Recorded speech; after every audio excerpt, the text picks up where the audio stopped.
Let's hear from the coach. This is Behind the Beard with Bobby Smirniotis, Forge FC head coach and sporting director. Now, the woman who takes us there, here's Mackenzie Barwell on the Forge Audio Network.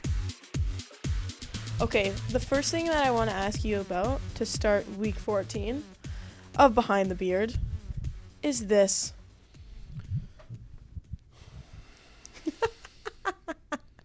How do you feel about having your face on a banner that's like probably bigger than your body? Yeah.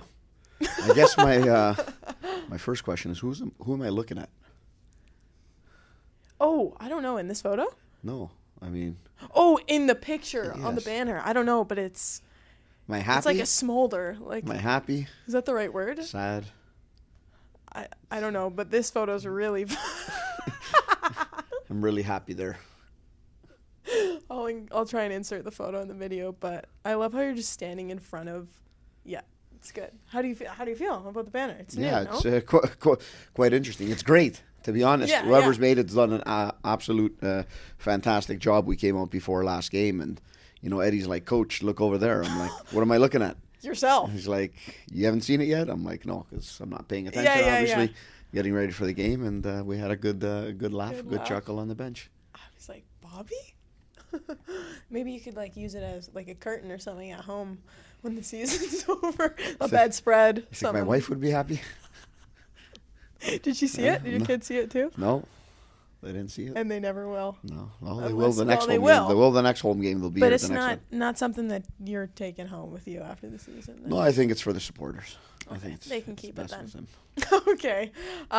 First thing I want to ask you about, though, on a serious note, is last Saturday, because now you've had a couple of days to reflect. And I guess, how have you made adjustments during training? What are the changes that you've made based on the reflections that you made watching the film back and stuff? Yeah, it's quite the interesting one, because when you watch everything back, it's for majority part of the game, the team is in control. We've been playing some excellent football. Sometimes when you come out of a game like that, you think it's a little bit maybe worse than it actually was. But there are moments where we just need to be better, and I think that's what you get, because in a game you score 3 goals, you expect to have a little bit better of a result from there. And the weekend rolls the way it rolls, and a couple of guys on top of us in the standing lose points, and we're literally sitting here now with 8-9 games left, and everything is really back to zero for everyone. Yeah. So maybe it wasn't the best result for us. The way that the weekend turned out, it also wasn't the worst thing. Yeah, so is that how you're feeling now, looking back, even like you now versus at the press conference? After watching it back, like you said, it just isn't as worse as it seemed immediately after? Yeah, and I think worse is a bad word to use. Okay, yeah. As a coach and as players after games, you always have an emotional component. That's why talking to the team after the game is not something I do quite a bit of.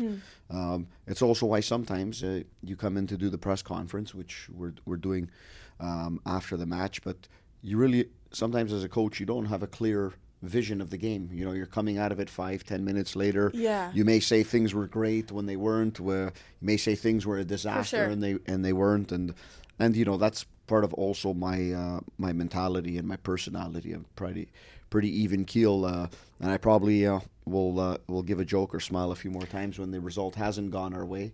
Yeah. And I'm not as happy sometimes when the result goes our way. Yeah. It's definitely neutral. You just got to keep a balance, and it's the same thing in the week. We get out here to train. We're not going to reinvent the wheel after we've won a few games, and we shouldn't reinvent the wheel after we've had one bad result. Mm-hmm. Something else that you mentioned in the press conference, just about how the game went. Ali uncharacteristically turned it over, and that's how you said it kind of randomly got away from you. Just in a general sense, I wanted to ask how you go about those situations and how you coach a player who has talent and you have confidence in, but experiences those situations where maybe it is a costly outcome. Yeah, when it's something that's random, it's hard to control. It's hard to coach, and it's hard for a player also to repeat it. It's hard to win the lottery. That's a random thing, right? And when it happens, it's it's something that's totally different. Try winning the lottery twice. So what you try and do is you try and keep those random moments On the flip side, because I Yeah. think we'd all like maybe to win the lottery. Of course. Once or twice. 3 times. But on the flip side is you try and reduce that randomness in the game and, the decision making. And a lot of times that can only come from there being a fault somewhere. I always say it through the development of a player. You start at a young age and you make 20, 30 mistakes a game because everyone makes mistakes. And then as you keep on getting older, all you're trying to do is minimize the errors in a game. So that when you're a pro, those errors are maybe 5 or 6 in a game because everyone makes a bad pass. Everyone will lose a ball on the dribble. Everyone will take a shot that goes wide. Yeah. There's no perfect, right? If you really look at it, you can win a game 5-0, but that 5-0 doesn't have perfection. There's always something that's going on, and what you try and do is just minimize the errors, and that only comes from time and experiencing things. Sometimes that's gonna hurt you as a team, but sometimes it's gonna keep on benefiting you as you go forward.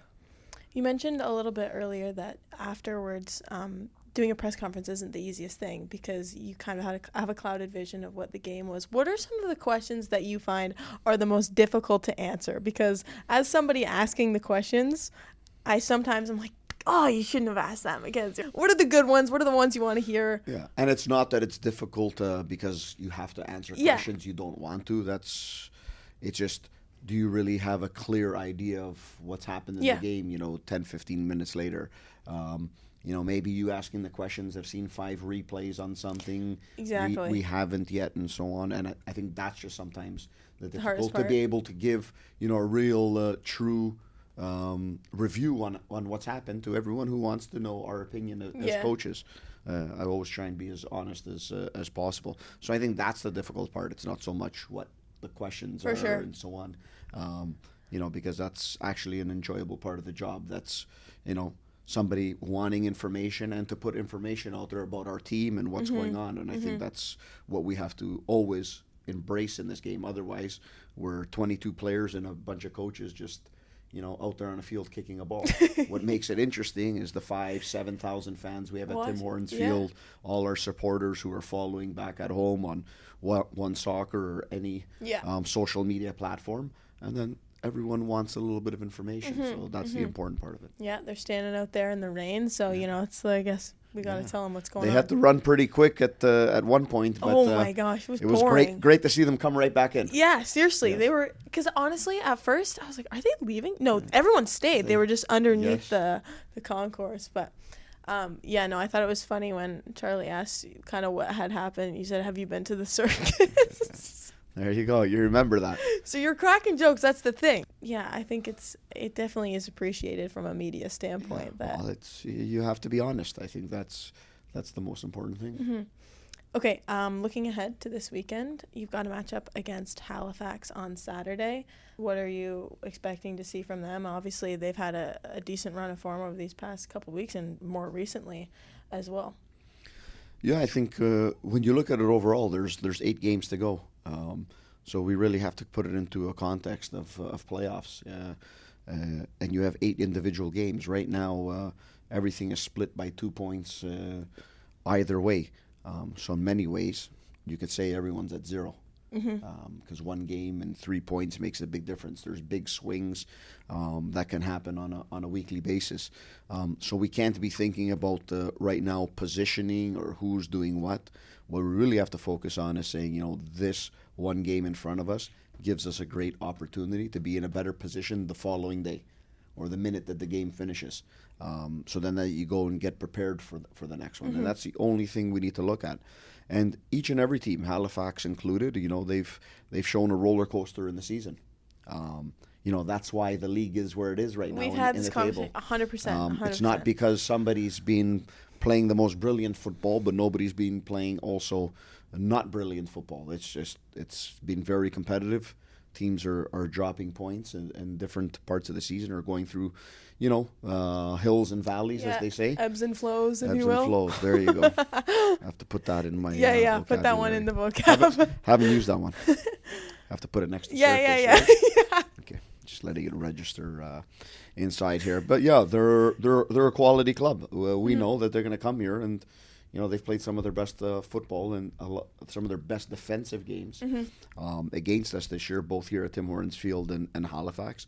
And we expect the same. It's a new team with some veteran players from the years. They're close in the battle, and for a team like them, these are very, very exciting times, and I think that's what it is for a lot of the clubs. We need to go out there and do our thing and reduce the random component of the game. Right.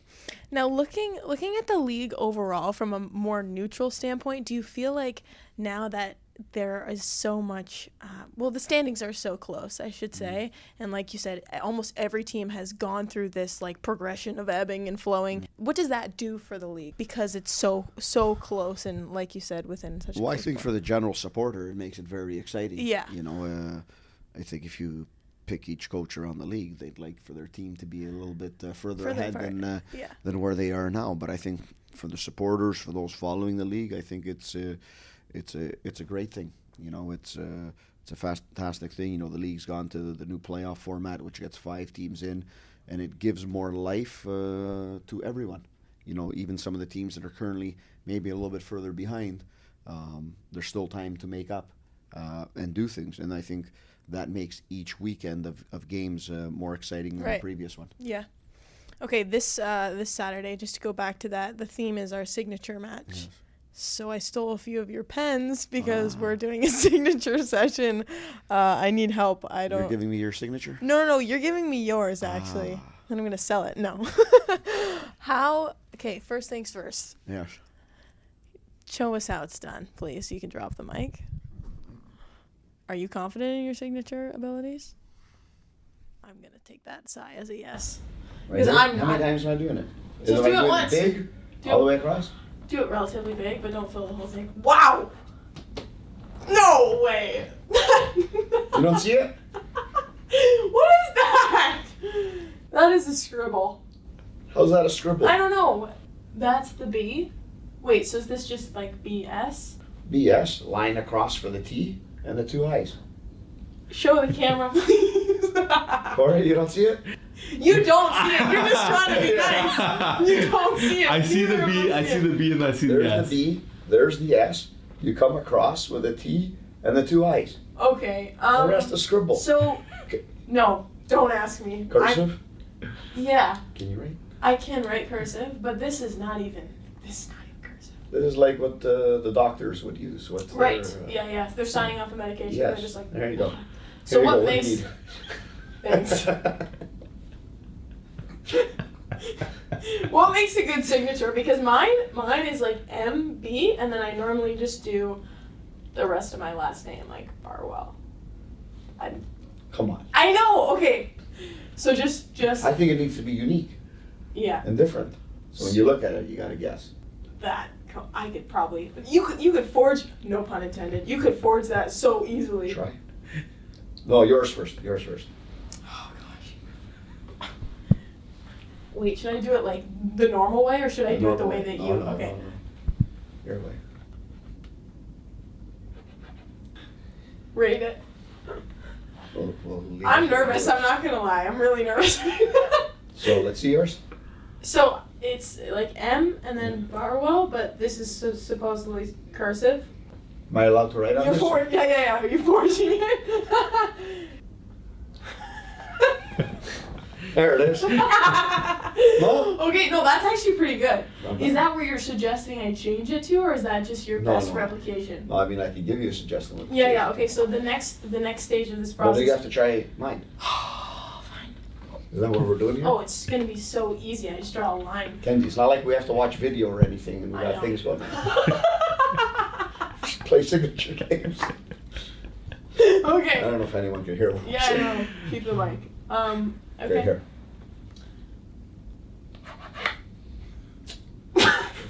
There you go. I got the 2 eyes.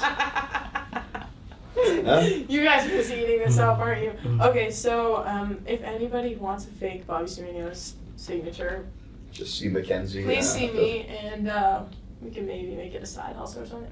Okay, before we finish, if you had my name, what does it look like? See, I made a B. Wow, so that's just your go-to. So here we go, MB, Yeah. because we can use it as one.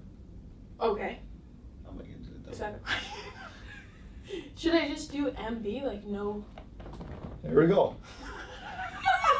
M and B together. There's your W with everything else. And the L. There's 2 L's. What? Take a second one. Complete. That's a wrap, no? I'm just gonna practice and then we'll finish. Okay. I think I just did a B like mine just naturally came Yeah. So we're just going. out. Shit, like it's like a M B. Huh? Show them the original. Show them the original. Who would you want to do business with? This one or that one? I think the answer is clear. Please comment down below. That's a wrap. This has been Behind the Beard with Mackenzie Barwell and Bobby Smirniotis. If you like what you heard, please like, follow, subscribe, comment, and share.